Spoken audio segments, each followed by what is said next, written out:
বিসমিল্লাহির রহমানির রহিম। প্রিয় দেশবাসী, শিশু, কিশোর কিশোরী, তরুণ তরুণী, ছাত্রছাত্রী, বয়স্ক, বৃদ্ধ, নারী পুরুষ সবাইকে আমার সালাম জানাচ্ছি। আসসালামু আলাইকুম। শুরুতেই আপনাদের সবাইকে জানাই পবিত্র ঈদুল আজহার শুভেচ্ছা। ঈদ মোবারক। প্রতি বছরই এই দিনটি আমাদের সামনে হাজির হয় ত্যাগের এক মহান দৃষ্টান্ত হয়ে। আমরা যদি কোরবানির মাহাত্ম্যকে ধারণ করে লোভ, স্বার্থপরতা, হিংসা বিদ্বেষ মুক্ত হয়ে সমাজ ও রাষ্ট্র বিনির্মাণে নিজেদের নিয়োজিত করতে না পারি, তাহলে কোরবানির ঈদ আনুষ্ঠানিকতা ছাড়া আর কিছুই নয়। আসুন এবছর কোরবানিকে সুন্দর, ত্যাগের মহিমায় মহিমান্বিত করে গরিব বান্ধব করে তোলে। প্রিয় দেশবাসী, কোরবানির পশুর চামড়া থেকে অর্জিত আয়ে আমার আপনার দরিদ্র আত্মীয় পরিজন, প্রান্তিক জনগোষ্ঠী ও দেশের লক্ষ লক্ষ মাদ্রাসা শিক্ষার্থী উপকৃত হয়। আমাদের গরিব স্বজন ও প্রতিবেশীরা তাদের হক যেন ঠিক ঠিক বুঝে পায়, সেদিকে আমাদের মনোযোগ দিতে হবে। তবেই এই উৎসবটি হয়ে উঠবে ধনী গরিব সকলেরই উৎসব। পশুর চামড়ার ন্যায্য মূল্য নির্ধারণ, বর্জ্য ব্যবস্থাপনা সহ সার্বিক বিষয়ে সুষ্ঠু ব্যবস্থাপনা নিশ্চিত করতে সরকারের একটি উচ্চ পর্যায়ের কমিটি কাজ করছে। একটি কন্ট্রোল রুমও খোলা হয়েছে। কোরবানির চামড়া সংক্রান্ত যে কোনো সমস্যা, অভিযোগ ও পরামর্শ এই হটলাইনের নম্বরে ফোন করে নেওয়া যাবে। আমরা এই বছর কোরবানির পশুর চামড়া সংরক্ষণে 30,000 টন লবণ বিনামূল্যে সরবরাহ করেছি। কোরবানির ঈদে আরও একটি গুরুত্বপূর্ণ বিষয় হলো পরিষ্কার পরিচ্ছন্নতা। আমি দেশবাসীর প্রতি আকুল আহ্বান জানাই, আপনারা সকলে পরিবেশ পরিচ্ছন্ন রাখতে সমবেতভাবে এগিয়ে আসবেন। বিশেষ করে তরুণ তরুণীদেরকে এই বিষয়ে দৃষ্টি আকর্ষণ করছি। এবছর যারা হজ ব্রত পালন করছেন তাদের প্রত্যেককে জানাচ্ছি আন্তরিক শুভেচ্ছা ও অভিনন্দন। মহান রব্বুল আলমিনের অশেষ মেহেরবানিতে, আপনাদের দোয়ায় এবং সংশ্লিষ্ট সবার সর্বোচ্চ আন্তরিকতা ও পেশাদারিত্বের ফলে এবছর আমাদের হজ ব্যবস্থাপনায় সাফল্য এসছে।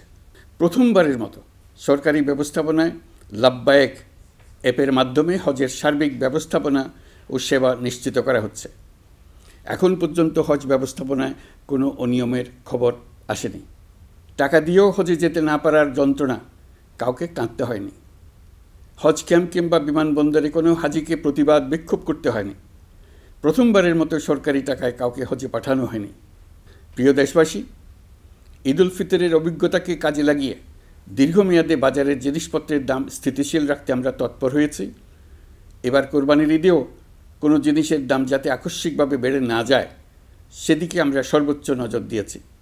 ফলে এবার আলু, পেঁয়াজ, ডিম, চিনি, শাকসবজি, তরিতরকারি ও মশলাসহ অধিকাংশ পণ্যের দাম গত বছরের তুলনায় কমেছে। আমরা সার্বিক বাজার ব্যবস্থাকে দুর্বৃত্তদের চক্র থেকে বের করে এনে বাজারে একটা প্রতিযোগিতামূলক পরিবেশ তৈরি করতে পেরেছি। জনগণকে ন্যায্য মূল্যে নিত্য প্রয়োজনীয় জিনিস পৌঁছে দিতে সরকারের সব রকমের চেষ্টা অব্যাহত আছে। পাশাপাশি এই কোরবানির ঈদেও দেশবাসী যাতে নির্বিঘ্নে নিজেদের দেশের বাড়িতে যাতায়াত করতে পারেন, সেজন্য সরকার সর্বোচ্চ ব্যবস্থা নিয়েছে। আইনশৃঙ্খলা বাহিনীর সদস্যরা মানুষের জানমালের নিরাপত্তায় সজাগ রয়েছেন। ঈদের ছুটির মধ্যেও বিপুল সংখ্যক কর্মকর্তা কর্মচারী এবং পুলিশ ও সেনাবাহিনীর সদস্যরা অক্লান্ত পরিশ্রম করছেন। আমি তাদের প্রতি আন্তরিক কৃতজ্ঞতা জানাচ্ছি। শুধু ঈদের সময় নয়, আগামী দিনে কখনোই বাস, রেল ও বিমান যাত্রায় কোনো ধরনের অনিয়ম যাতে না হয়, সেজন্য সরকার একটি কেন্দ্রীয় অনলাইন টিকেটিং প্ল্যাটফর্ম করতে যাচ্ছে, যেখানে এই একই প্ল্যাটফর্ম থেকেই যাত্রীরা খুব সহজেই বাস, ট্রেন ও ফ্লাইটের টিকিট ক্রয় করতে পারবেন। একই রকমভাবে সব ধরনের সরকারি সেবা যাতে জনগণের দোরগোড়ায় পৌঁছে যায়, সেজন্য নাগরিক সেবা বাংলাদেশ এই নামে একটি সেন্টার পরিচালিত হচ্ছে। দেশের সর্বত্র শহরে, হাটে বাজারে তরুণ তরুণীদের মাধ্যমে বেসরকারি ব্যবস্থাপনায় সার্ভিস সেন্টার স্থাপনের কাজ শুরু করেছে। এটি ঢাকা শহরে কয়েকটি সেবাকেন্দ্রের মাধ্যমে শুরু হয়েছে। প্রশিক্ষণপ্রাপ্ত স্থানীয় তরুণ উদ্যোক্তারা নাগরিক সেবা কেন্দ্র থেকে সাধারণ নাগরিকদের এনআইডি, পাসপোর্ট, লাইসেন্স, পুলিশের কাছে জিডি করা, কর ফাইলিং করা সহ বিভিন্ন সরকারি ডিজিটাল সেবা দেবেন। এর ফলে দালাল চক্রের খপ্পর থেকে মুক্তি পাওয়া যাবে, নানা রকম হয়রানি ও ভোগান্তি কমবে বলে আমরা আশাবাদী। এই প্রজেক্ট শূন্য বাজেটে আমরা শুরু করেছি। দেশের বিদ্যমান অব্যবহৃত সম্পদ ব্যবহার করেই সামনে এগিয়ে চলা সম্ভব, এটাই আমরা বাস্তবে করে দেখার চেষ্টা করছি। আমাদের চেষ্টা হচ্ছে প্রতিটি মন্ত্রণালয় থেকে যতগুলি সেবা এর আওতায় আনা যায় সবগুলোকে নিয়ে আসা। আমরা চেষ্টা করছি যাতে শিশু জন্মগ্রহণ করা মাত্রই তার জন্ম সনদ পেয়ে যায়। ওটাই হবে তার নাগরিক স্বীকৃতি এবং রাষ্ট্র কর্তৃক তার দায়িত্ব গ্রহণের অঙ্গীকার। ওইখান থেকেই যাবতীয় সকল সনদ সে তার নাগরিক অধিকার হিসেবে ক্রমাগতভাবে সম্মানের সঙ্গে পেতে থাকবে। এক অফিস থেকে আরেক অফিসে তার দৌড়াতে হবে না, দালালের পেছনে মাসের পর মাস ঘুরতে হবে না। বিদেশ সফরে গেলে সেখানকার প্রবাসী বাংলাদেশিরা প্রায় আমাদেরকে সরকারি সেবা পেতে নানা রকম দুর্ভোগের কথা জানান। প্রবাসীদের জন্য বিদেশে তাদের নিজ নিজ শহরে আমরা বেসরকারি উদ্যোগে পরিচালিত নাগরিক সেবা কেন্দ্র স্থাপনের উদ্যোগ নিচ্ছি। সেখান থেকে তারা পাসপোর্ট নবায়ন, জাতীয় পরিচয়পত্র ইত্যাদি সংগ্রহ করতে পারবেন। এগুলো কঠিন কাজ, এগুলোকে কঠিন করা হয়েছে, কিন্তু এখন সরকারের অভ্যন্তরে সাহসী ও উদ্যোগী সিনিয়র সচিব এবং ডিজিদের সহযোগিতায় অন্তর্বর্তী সরকারের মেয়াদকালে আমরা এটা সমাপ্ত করতে বদ্ধপরিকর। প্রিয় দেশবাসী, আপনারা জানেন ঐতিহাসিক অভ্যুত্থানের পর এই সরকার যখন দায়িত্ব গ্রহণ করে তখন দেশের অর্থনৈতিক অবস্থা ছিল ভয়াবহ। ভয়ঙ্করভাবে যুদ্ধবিধ্বস্ত দেশের অর্থনীতিও এতটা খারাপ থাকে না যতটা খারাপ করে দিয়েছে 16 বছরের লাগামহীন লুটপাটতন্ত্র। আশার বিষয় হচ্ছে শুধু ব্যাংক নয়, প্রত্যেকটি আর্থিক প্রতিষ্ঠান এখন ঘুরে দাঁড়িয়েছে। জনগণের আমানত এখন নিরাপদ। অর্থনীতির অধিকাংশ সূচক ইতিবাচক ধারায় ফিরে এসছে। আমাদের অর্থনীতির ইতিবাচক ধারা বিদেশি বিনিয়োগকারীদেরকেও আকৃষ্ট করছে।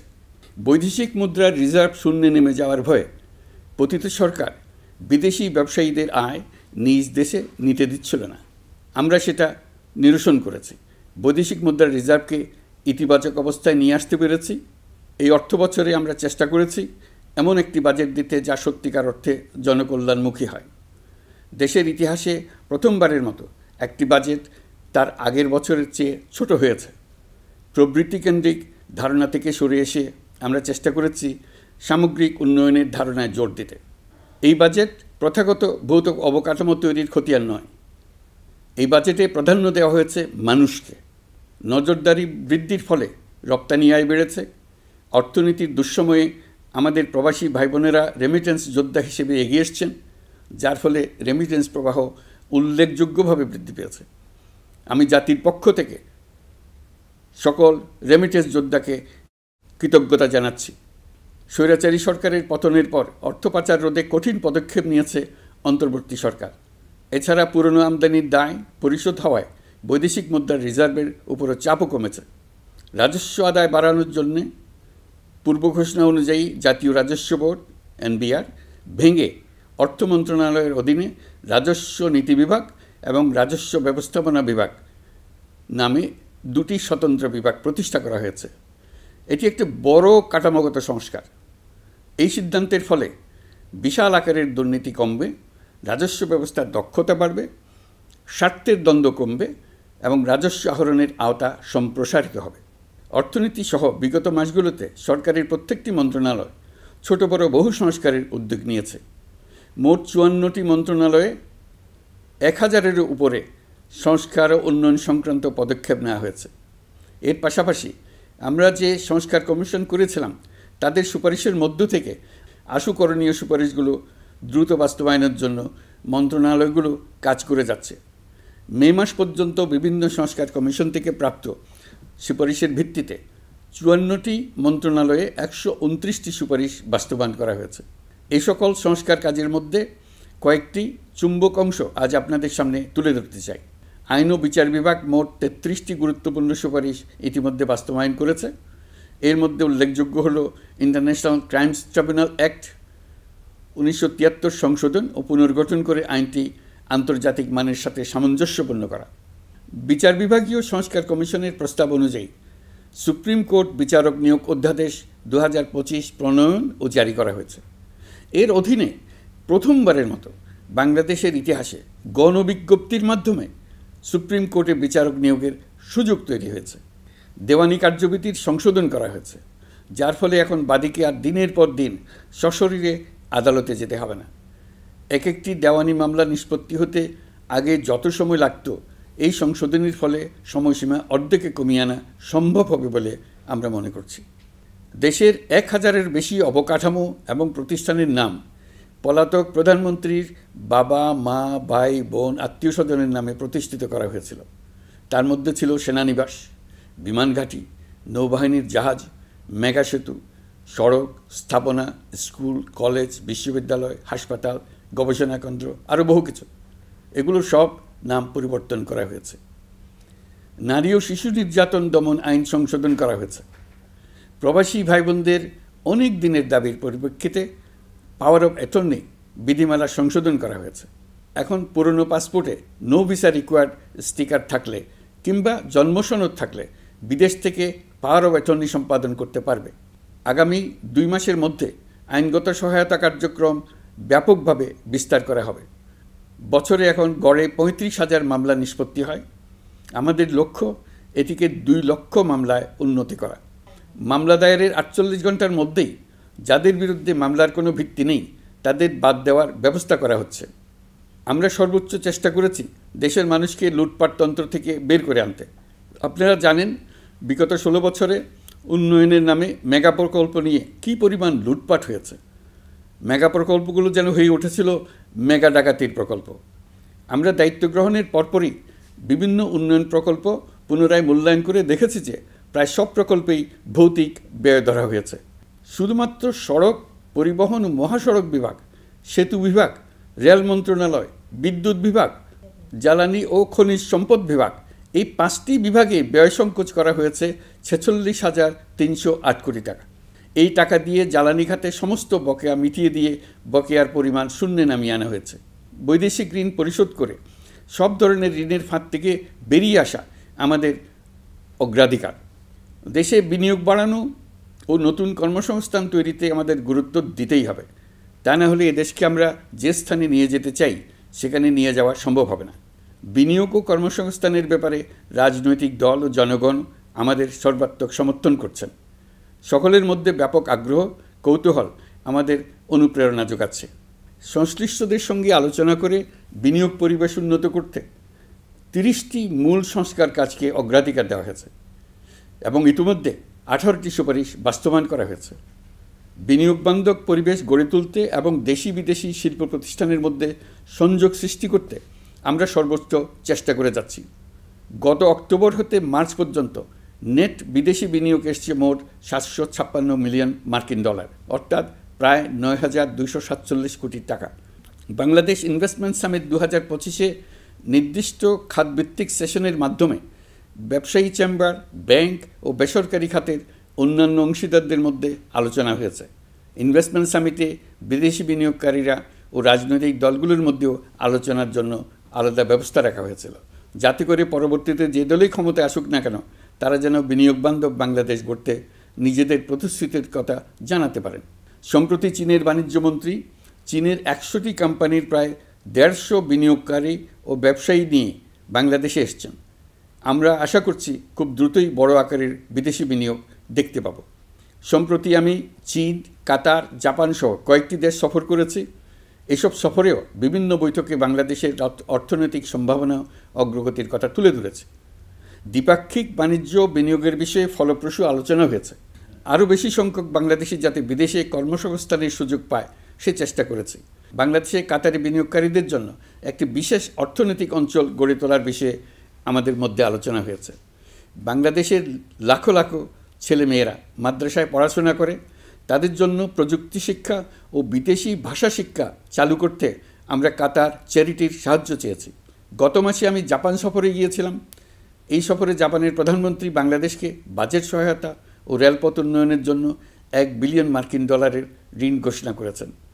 দ্বিপাক্ষিক 3টি চুক্তিপত্র বিনিময় হয়েছে। এই সফরে 2 দেশের মধ্যে অর্থনৈতিক বিনিয়োগ ও অন্যান্য সহযোগিতার ক্ষেত্রে 6টি সমঝোতা স্মারক অর্থাৎ MOU স্বাক্ষর হয়েছে। বাংলাদেশের কর্মশক্তির দক্ষতা বৃদ্ধি এবং জাপানে তাদের কর্মসংস্থান সহজতর করার লক্ষ্যে জাপানের সঙ্গে আমরা 2টি সমঝোতা স্মারকে স্বাক্ষর করেছি। জাপানের শ্রমিক সংকট রয়েছে, আমরা আগামী 5 বছরে জাপানে 1 লক্ষ কর্মী পাঠানোর চুক্তি সই করেছি। এর চাইতে আরও বেশি শ্রমিক ক্রমাগতভাবে পাঠানোর আয়োজন করে এসছে। প্রিয় দেশবাসী, 1971 সালে বাংলাদেশ স্বাধীন হওয়ার পর অর্থনৈতিকভাবে আমাদের যে উন্নতির শিখরে থাকার কথা ছিল, বিশ্বের কাছে মাথা উঁচু করে দাঁড়াবার কথা ছিল, সেই উচ্চতায় আমরা পৌঁছতে পারিনি। আমরা চাই বাংলাদেশ দক্ষিণ এশিয়ার অর্থনৈতিক প্রাণকেন্দ্র হিসেবে প্রতিষ্ঠিত হোক। এই কারণে বিনিয়োগ পরিষেবার উন্নয়নের পাশাপাশি বন্দরের সক্ষমতা বাড়াতে উদ্যোগ নিয়েছি। এটা করা সম্ভব না হলে দেশের কোটি কোটি মানুষের বেকারত্ব ঘুচবে না, অর্থনৈতিক সংকট রয়েই যাবে। চট্টগ্রাম বন্দর নিয়ে অনেকের মধ্যে কৌতূহল তৈরি হয়েছে। মাঝে মাঝে এমন কথাও শুনেছি যে এই বন্দর বিদেশিদেরকে নাকি দিয়ে দেওয়া হচ্ছে। আমি আগেও জানিয়েছি, চট্টগ্রাম বন্দর হলো বাংলাদেশের অর্থনীতির হৃৎপিণ্ড। বর্তমানে এই হৃৎপিণ্ড অতি দুর্বল। এখন যে অবস্থায় আছে সেই অবস্থায় তাকে রেখে দিলে আমাদের অর্থনীতিকে সামনে এগিয়ে নিয়ে যাওয়া সম্ভব হবে না।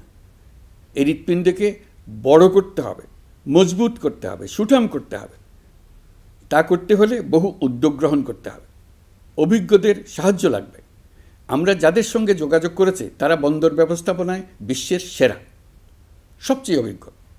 তারা ইউরোপ, কানাডা, অস্ট্রেলিয়া, চীন, দক্ষিণ কোরিয়া, ভারত, পাকিস্তান, তুরস্ক, মধ্যপ্রাচ্য ও আফ্রিকা সহ বিশ্বজুড়ে বন্দর পরিচালনা করে। তাদের কাজ বন্দর ব্যবস্থাপনা। আমাদের লক্ষ্য হলো বন্দর ব্যবস্থাপনার কাজ যত তাড়াতাড়ি সম্ভব তাদের কাছ থেকে শিখে নাও। আমি গ্যারান্টি দিয়ে বলতে পারি, যদি 31 সালের মধ্যে আমরা বন্দরের কাজ শিখে ফেলি, এর পরবর্তী 5 বছরে অর্থাৎ 36 সালের মধ্যে পৃথিবীর যত দেশে যত বন্দর এই কোম্পানিগুলো চালায় তাদের বহু বন্দর এই বাংলাদেশিরাই পরিচালনা করবে। আপনারা যে বন্দরেই পা দেবেন দেখবেন সেখানে বাংলাদেশিরা আছেন। বহু লোকের কর্মসংস্থান হবে, বহু লোকের উপরে ওঠার সুযোগ হবে। তাদের নিজেদের প্রয়োজনেই তারা আমাদের চাকরি দেবে। আগে যে কোনো জাহাজে চড়লে দেখতাম জাহাজের নাবিক চট্টগ্রামের কিংবা সিলেটের। বন্দরের কাজ একবার শিখে নিতে পারলে ভবিষ্যতে আমরা যে বন্দরে যাব না কেন দেখব সেখানে চট্টগ্রাম, নোয়াখালী, সিলেট আর বরিশালের লোক, বাংলাদেশের লোক। আমাদের বন্দর যদি আধুনিক হয় তা শুধু বাংলাদেশের অর্থনীতিতেই ভূমিকা রাখবে না, বরং আমরা নেপাল, ভুটান সহ পার্শ্ববর্তী সকল দেশের অর্থনীতিতে ইতিবাচক ভূমিকা রাখতে সক্ষম হব। এই বন্দরই হবে অঞ্চলের অর্থনীতির সমৃদ্ধির চাবিকাঠি। কুমিরা থেকে টেকনাফ পর্যন্ত নানা বন্দরের কর্মচাঞ্চল্যে সমগ্র উপকূল অঞ্চল দক্ষিণ এশিয়ার একটি গুরুত্বপূর্ণ অর্থনৈতিক প্রাণকেন্দ্র হিসেবে প্রতিষ্ঠিত হবে। এই পুরো অঞ্চলে অনেকগুলো শিল্পাঞ্চল গড়ে উঠবে শুধু সমুদ্রের সান্নিধ্য এবং তার ব্যবহারের দক্ষতার কারণে। তার সঙ্গে গড়ে উঠবে আরেকটি নতুন শিল্প, আধুনিক পদ্ধতিতে সমুদ্রে মাছ পালন, আহরণ ও প্রক্রিয়াজাতকরণের শিল্প। এটি আরেকটি নতুন জগৎ সৃষ্টি করবে। এই ব্যাপারে আমরা আমাদের বন্ধু দেশগুলোর সঙ্গে আলোচনা শুরু করেছি এবং তারা উৎসাহ সহকারে সাড়া দিয়েছেন। বন্দর ব্যবস্থাপনার জন্য আমরা যাদেরকে আনছি তারা পৃথিবীর যেসব দেশে কাজ করে সেসব কোনো দেশেরই সার্বভৌমত্ব, জাতীয় নিরাপত্তা হুমকির মুখে পড়েনি। আমি দেশবাসীর প্রতি আহ্বান জানাই, আপনারা নিজেদেরকে ভিত্তিহীন বিরোধিতা এবং অপপ্রচারের শিকার হতে দেবেন না। অন্তর্বর্তীকালীন সরকারের বন্দর ব্যবস্থাপনার উদ্যোগে আপনাদের দৃঢ় সমর্থন অব্যাহত রাখুন। যারা বিরোধিতা করছে তাদের প্রতিহত করুন। আপনারা জানেন আমাদের দেশে এখন 12 লক্ষ রোহিঙ্গা বসবাস করছে।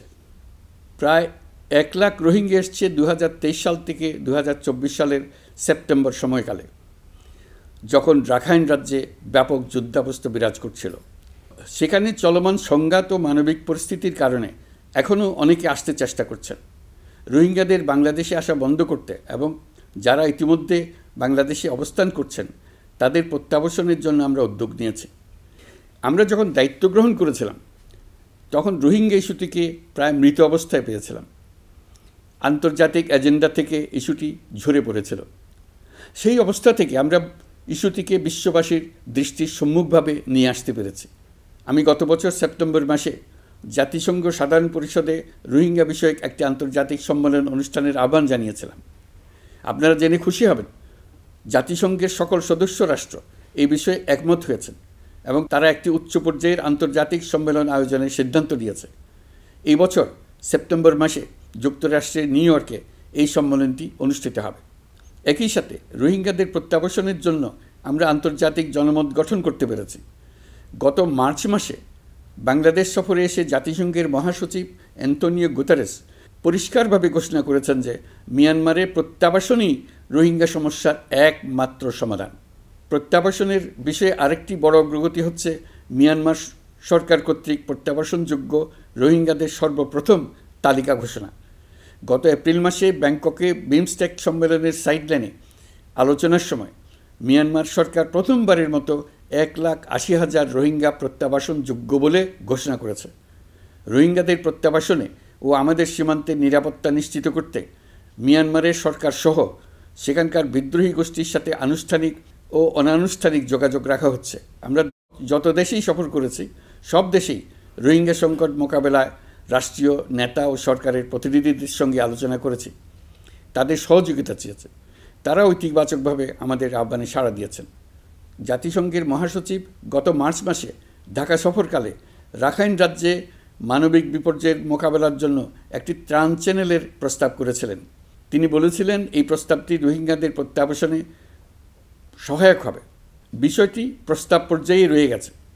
আমরা লক্ষ্য করেছি রাখাইনের জন্য বাংলাদেশ করিডোর দিয়ে দিয়েছে বলে একটা অপপ্রচার চালানো হচ্ছে। আমি সুস্পষ্টভাবে বলছি, এটা সর্বৈব মিথ্যা। এটা চিলে কান নিয়ে যাওয়ার গল্প। যারা অসত্য কল্পকাহিনী বানিয়ে বাংলাদেশের মানুষকে ক্রমাগত বিভ্রান্ত করে অশান্তি সৃষ্টিতে নিয়োজিত, এটা তাদেরই শিল্পকর্ম। আপনারা এই বিষয়ে হুঁশিয়ার থাকবেন, কোনোভাবেই বিভ্রান্ত হবেন না। এসব অপপ্রচার সত্ত্বেও আমরা লক্ষ্যচ্যুত হব না। এই জটিল সমস্যাটি সমাধানে আমাদের কাজ চালিয়ে যাব। প্রিয় দেশবাসী, আগামী মাসে জুলাই গণ অভ্যুত্থানের বছর পূর্ণ হবে। যাদের আত্মত্যাগের কারণে এই অভ্যুত্থান সম্ভব হলো, আমরা তাদেরকে এবং তাদের পরিবারকে প্রতি মুহূর্তে আমাদের দৃষ্টিতে রেখেছি। তাদের জন্য নানা কর্মসূচি আমরা বাস্তবায়ন করে চলেছি। এখন পর্যন্ত 834টি শহীদ পরিবারের মধ্যে 630টি শহীদ পরিবারকে 10 লক্ষ টাকা করে 63 কোটি টাকার সঞ্চয়পত্রের জন্য ব্যাংক চেক দেওয়া হয়েছে। অবশিষ্ট যারা আছেন তাদের ওয়ারিশ নির্ধারণ সংক্রান্ত বিষয়গুলি নিষ্পত্তি সাপেক্ষে সঞ্চয়পত্র দেওয়া হবে। এর পাশাপাশি গণ অভ্যুত্থানে আহত প্রায় 12,500 জনকে 106 কোটি টাকা দেওয়া হয়েছে।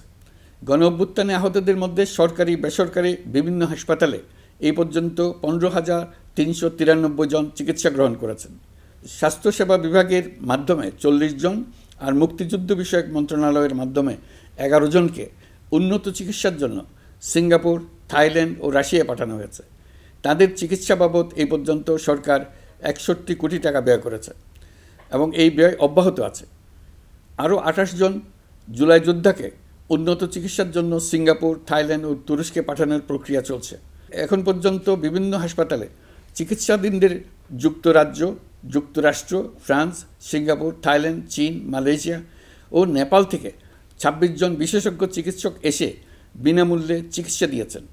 এই চিকিৎসকবৃন্দ শুধু যাতায়াত খরচ গ্রহণ করেছেন, এর বেশি কিছু তারা গ্রহণ করতে চান নাই।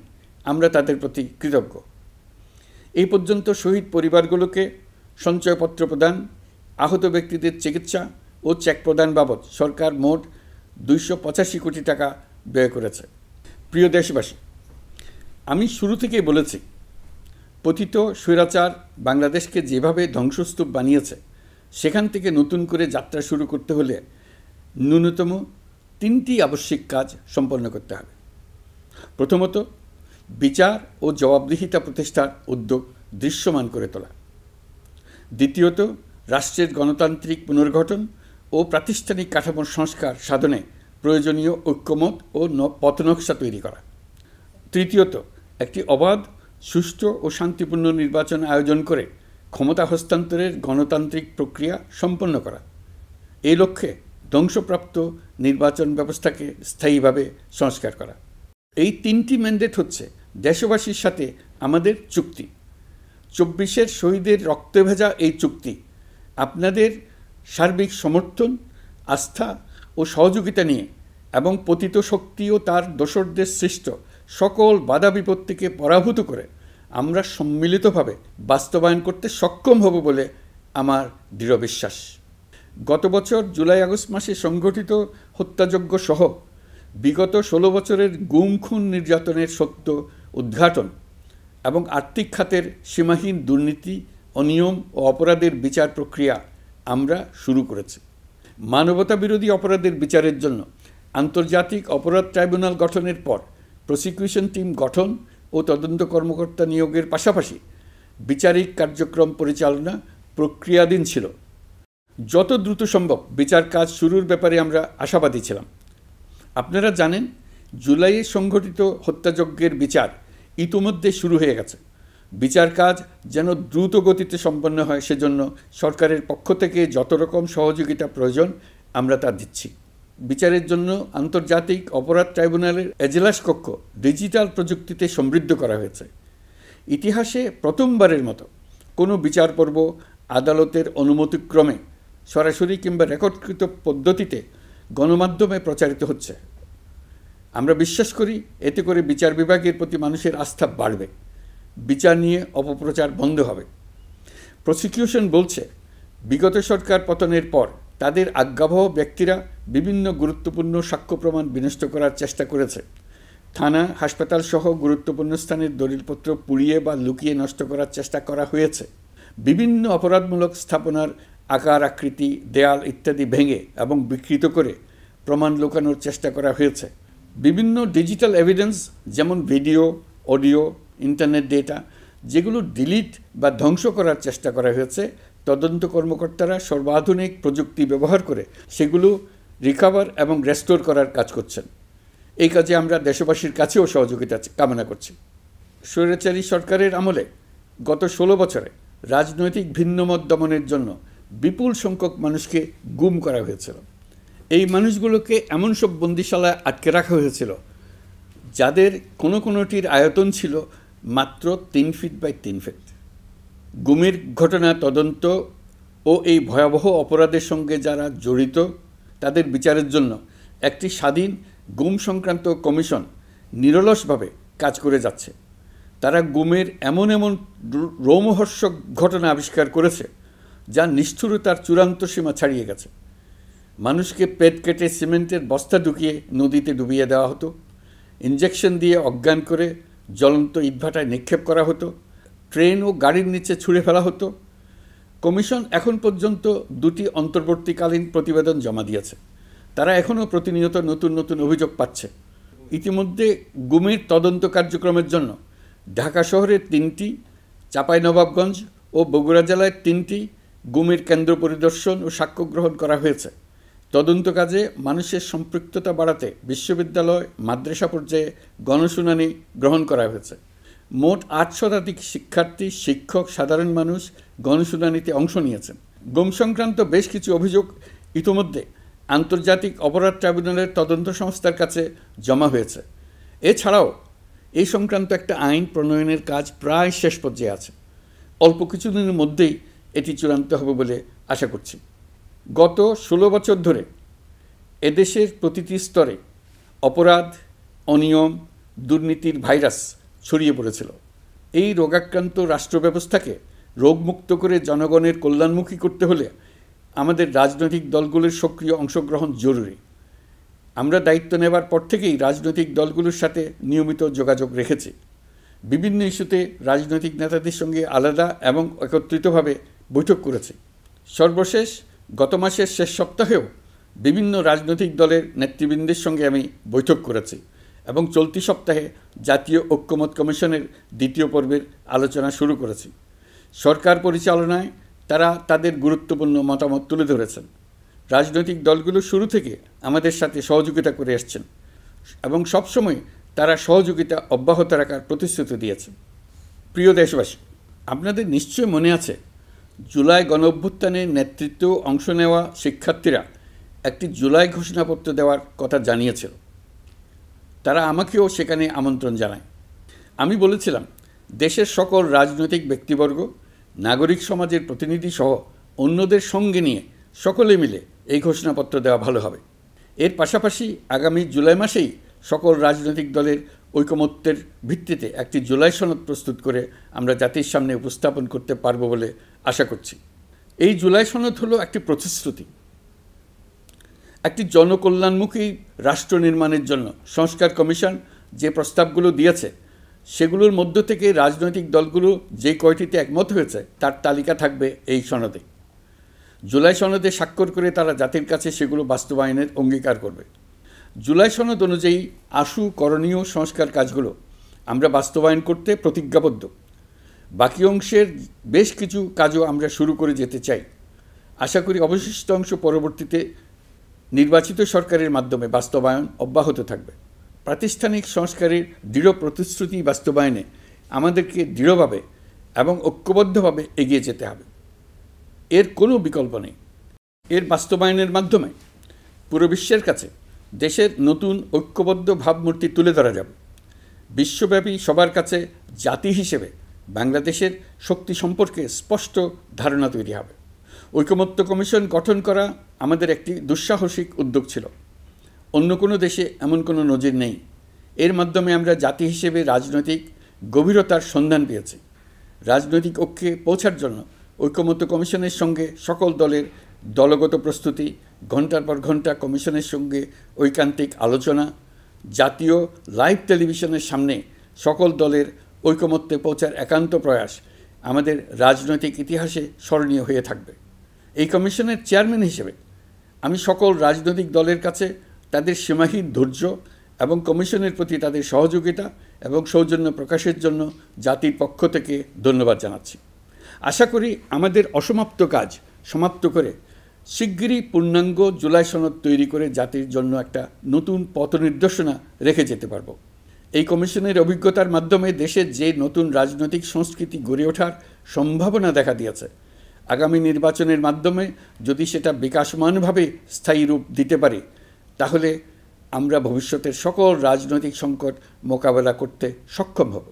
সকল প্রস্তুতি সমাপ্ত করে দেশের সকল মানুষের, কিশোর কিশোরী, তরুণ তরুণী, ছাত্রছাত্রী, কৃষক, জেলে, গৃহিণী, দিনমজুর, শ্রমিক, ব্যবসায়ী, পেশাজীবী, শিল্পী সবাই মিলে চেষ্টা করে একটা সুন্দর নিখুঁত নির্বাচন আয়োজন করে নতুন বাংলাদেশের দৃঢ় ভিত্তি রচনা করব। প্রিয় দেশবাসী, আমি জানি আগামী জাতীয় নির্বাচন কখন হবে সে বিষয়ে সিদ্ধান্ত জানার জন্য রাজনৈতিক দল ও জনগণের মধ্যে বিপুল আগ্রহ রয়েছে। আমি বারবার বলেছি এই নির্বাচন ডিসেম্বর থেকে আগামী বছরের জুনের মধ্যে অনুষ্ঠিত হবে। এই সময়ের মধ্যে দেশের নির্বাচন উপযোগী পরিবেশ সৃষ্টির জন্য যা যা করা দরকার সরকার তাই করছে। এখানে মনে রাখা জরুরি, বাংলাদেশ স্বাধীনতার পর থেকে যতবার গভীর সংকটে নিমজ্জিত হয়েছে তার সবগুলোরই প্রধান কারণ ছিল ত্রুটিপূর্ণ নির্বাচন। ত্রুটিপূর্ণ নির্বাচন প্রক্রিয়ায় বারবার ক্ষমতা কক্ষিগত করার মধ্য দিয়ে একটি রাজনৈতিক দল বর্বর ফ্যাসিস্টে পরিণত হয়েছিল। এই ধরনের নির্বাচন যারা আয়োজন করে তারা জাতির কাছে অপরাধী হিসেবে চিহ্নিত হয়ে যায়। এমন নির্বাচনের মধ্য দিয়ে যে দল ক্ষমতায় আসে তারাও জনগণের কাছে ঘৃণিত হয়ে থাকে। এই সরকারের একটি বড় দায়িত্ব হলো একটি পরিচ্ছন্ন, উৎসবমুখর, শান্তিপূর্ণ, বিপুলভাবে অংশগ্রহণের পরিবেশে একটি নির্বাচন অনুষ্ঠান করা, এমন একটি নির্বাচন আয়োজন করা যাতে করে দেশ ভবিষ্যতে নতুন সংকটে না পড়ে। এই জন্য সবচেয়ে বেশি গুরুত্বপূর্ণ হলো প্রাতিষ্ঠানিক সংস্কার। যেই প্রতিষ্ঠানগুলো নির্বাচনের সঙ্গে সরাসরি জড়িত সেগুলোতে যদি সুশাসন নিশ্চিত করা না যায় তাহলে ছাত্র জনতার সকল আত্মত্যাগ বিফলে যাবে। সংস্কার, বিচার, নির্বাচন এই তিনটি ম্যান্ডেটের ভিত্তিতে আমরা দায়িত্ব গ্রহণ করেছিলাম। সেই বিবেচনায় আগামী রোজার ঈদের মধ্যে সংস্কার ও বিচারের বিষয়ে আমরা একটি গ্রহণযোগ্য জায়গায় পৌঁছতে পারব বলে বিশ্বাস করি। বিশেষ করে মানবতাবিরোধী অপরাধের বিচার, যা কিনা জুলাই গণ অভ্যুত্থানের শহীদদের প্রতি আমাদের সম্মিলিত দায়, সেই বিষয়ে আমরা দৃশ্যমান অগ্রগতি দেখতে পারব। এতে আমাদের উপর আপনাদের অর্পিত ম্যান্ডেট ন্যূনতম হলেও বাস্তবায়ন করে যেতে পারব। সেই বিবেচনায় ও ইতিহাসে সবচেয়ে অবাধ, সুষ্ঠু, প্রতিদ্বন্দ্বিতামূলক ও গ্রহণযোগ্য নির্বাচন আয়োজনের জন্য সকল পক্ষের সঙ্গে আমরা আলোচনা করেছি। পাশাপাশি বিচার, সংস্কার ও নির্বাচন সংক্রান্ত চলমান সংস্কার কার্যক্রম পর্যালোচনা করে আমি আজ দেশবাসীর কাছে ঘোষণা করছি যে আগামী জাতীয় নির্বাচন 2026 সালের এপ্রিলের প্রথমার্ধের যে কোনো একটি দিনে অনুষ্ঠিত হবে।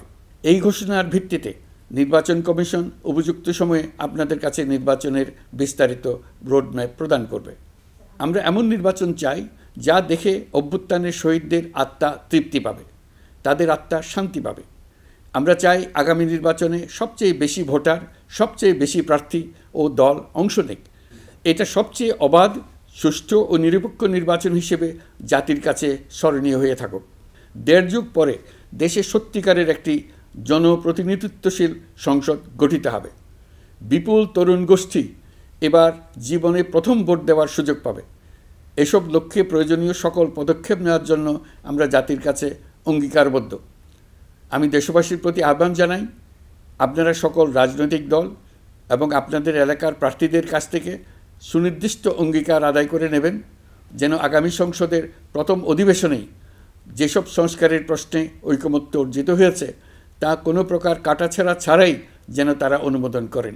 আপনারা ওয়াদা আদায় করে নেবেন যে তারা বাংলাদেশের স্বাধীনতা, সার্বভৌমত্ব, আঞ্চলিক অখণ্ডতা এবং জাতীয় মর্যাদার প্রশ্নে কখনো কোনো প্রকার আপোষ করবেন না এবং দেশের বাইরের কোনো শক্তির কাছে দেশের স্বার্থ বিকিয়ে দেবেন না। আপনারা তাদের কাছে সুনির্দিষ্ট প্রতিশ্রুতি আদায় করে নেবেন এই মর্মে যে তারা কখনোই কোনো অবস্থাতেই আপনাদের গণতান্ত্রিক অধিকার ও মানবিক মর্যাদার ক্ষুণ্ণ করবেন না। আপনারা তাদের কাছে অঙ্গীকার আদায় করে নেবেন যে তারা সম্পূর্ণ সততা ও স্বচ্ছতার সাথে দেশ পরিচালনা করবেন এবং সকল প্রকার দুর্নীতি, দলীয়করণ, টেন্ডারবাজি, সিন্ডিকেটবাজি, চাঁদাবাজি, সন্ত্রাসী কর্মকাণ্ড ইত্যাদি গণবিরোধী কাজ থেকে নিজেদেরকে সম্পূর্ণভাবে মুক্ত রাখবেন। আমি আপনাদের আবারও স্মরণ করিয়ে দিতে চাই যে এবারের নির্বাচন শুধু শান্তিপূর্ণ নির্বাচন করার বিষয় নয়, এটা ছাত্র জনতার অভ্যুত্থানের আকাঙ্ক্ষা নতুন বাংলাদেশ গড়ার নির্বাচন। এই নির্বাচনে পরিচিত দলগুলিই থাকবে, তাদের পরিচিত মার্কাগুলিই থাকবে, কিন্তু ভোটারকে বের করে আনতে হবে যে এই মার্কার পেছনে আপনার কাছে ভোট প্রার্থীরা কে কতটুকু নতুন বাংলাদেশ গড়ার জন্য প্রস্তুত, কে কতটা প্রতিজ্ঞাবদ্ধ। আমরা যারা এই নির্বাচনে ভোটার হব তারা অত্যন্ত সৌভাগ্যবান এবং সৌভাগ্যবতী। আমরা একটা অনন্য ঐতিহাসিক ভূমিকা পালনের সুযোগ ও দায়িত্ব পাচ্ছি। আমরা জাতির নতুন যাত্রাপথ তৈরি করে দেওয়ার দায়িত্ব পাচ্ছি। আমরা নতুন রাজনৈতিক সংস্কৃতি সৃষ্টির মহান সুযোগটা পাচ্ছি। আমাদের সুচিন্তিত ভোটের মাধ্যমেই নতুন বাংলাদেশ নির্মিত হবে। শহীদদের রক্তদান সার্থক হবে। আশা করি বিষয়টা নিয়ে চিন্তাভাবনা করেই সবাই ভোট কেন্দ্রে যাব এবং দৃঢ়প্রত্যয়ে ভোট দেব। এখন থেকে ভাবনা চিন্তা শুরু করুন, আলোচনা শুরু করুন। এখন থেকে আপনাদের ভোটের গুরুত্বটা বুঝে নিন। আপনার এবারের ভোটের গুরুত্ব ঐতিহাসিক মানদণ্ডে দেখা হবে। প্রিয় দেশবাসী, আমাদের সবসময় মনে রাখতে হবে পতিত ফ্যাসিবাদ ও তার দেশি বিদেশি দোসররা নতুন বাংলাদেশ গড়ার সম্মিলিত প্রচেষ্টাকে পদে পদে বাধাগ্রস্ত করার চেষ্টা চালিয়ে যাচ্ছে। তারা নানামুখী অপপ্রচারে লিপ্ত।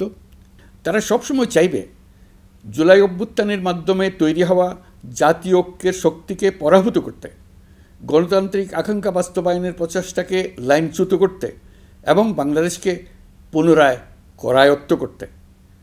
আমি আগেও বলেছি, আজ আবারও বলছি, আমরা একটা যুদ্ধ অবস্থায় আছি। এখন আমাদের একতাবদ্ধ থাকতে হবে যে কোনো মূল্যে। পরাজিত শক্তি এবং তাদের সহযোগীরা ওত পেতে বসে আছে আমাদের ছোবল মারার জন্য, আমাদের অগ্রযাত্রাকে রুখে দেওয়ার জন্য। আমরা তাদের কিছুতেই এই সুযোগ দেব না। আসুন আমরা আমাদের সম্মিলিত প্রচেষ্টায় প্রিয় মাতৃভূমির স্বাধীনতা, সার্বভৌমত্ব, আঞ্চলিক অখণ্ডতা ও জাতীয় মর্যাদার বিরুদ্ধে যে কোনো আঘাত প্রতিহত করার উদ্দেশ্যে প্রতিরোধের ঐক্যবদ্ধ সুদৃঢ় প্রাচীর গড়ে তুলি। প্রিয় দেশবাসী, সবাইকে আবার ঈদের শুভেচ্ছা ও সালাম জানাচ্ছি। মহান আল্লাহ আমাদের সহায় হন। আল্লাহ হাফেজ।